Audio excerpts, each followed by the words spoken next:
अगर महाप्रभु जी माधवेंद्रपुरी पाद जी के लिए खीर चुरा सकते हैं, द्वारिकाधीश नरसिंह मेहता जी के लिए मुनीम बन सकते हैं, गिरधर लाल मीरा जी के हो सकते हैं, तो प्रभु हमारे सभी आचरणों को सुधार के हम पर ऐसी कृपा क्यों नहीं कर सकते? आप वृंदावन धाम में बैठे हैं, कंठी तिलक बांधे हैं, भगवान के शरणागत हैं, बाहरी तो सारी कृपा है, अब आंतरिक कृपा का पान करने के लिए आपको मजबूत होना पड़ेगा।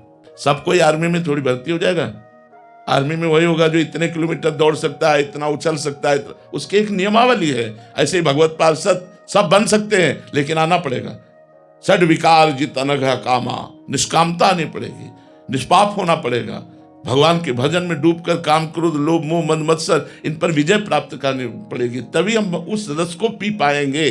भगवान की कृपा है, उसको कोसो मत, अपने को सुधारना है भगवान की कृपा के बल से, और वो सामर्थ्य आप में है सुधरने की। नहीं, भगवान आज्ञा ना देते। ये प्राणपन से नियम जीवन में धारण करें कि कभी हम शास्त्र विरुद्ध नहीं चलेंगे तो कभी कोई बाल बांका नहीं कर सकता। माया वही आक्रमण करती है जहां हम गुरु और शास्त्र की आज्ञा का उल्लंघन करते हैं। अगर हम शास्त्र और गुरु आज्ञा का उल्लंघन न करें तो माया हमें छू नहीं सकती। सीम की चाप सके को तासु, बड़ रखवार रमापति जासु। तो बड़े बड़े जो उपासक हैं अपने भजन के आनंद के उमंगन में आकर के कभी कभी चूक कर देते हैं और फिर माया उनको परास्त कर देती है। तो हमें खूब नाम जप करना है और जहां से हमारे गंदे आचरण होते हैं उनसे बचना है, उनसे दूरी बनाना है, सात्विक भोजन पाना है। तो अभी आनंद की अनुभूति जब होगी तो ये सारे विकार नष्ट हो जाएंगे। इसलिए हमको नाम जप लंबे समय तक करके और दूरी बना। संगम त्यजेत मिथुन वृत्ति नाम मोक्षो, जो मोक्ष पदवी या परम पद प्राप्त करना चाहता है उसे संग ही त्यागना है।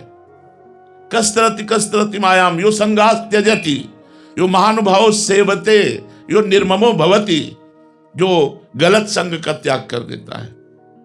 जहां हमें पता है हम फिसल जाएंगे, हम वहां गए क्यों?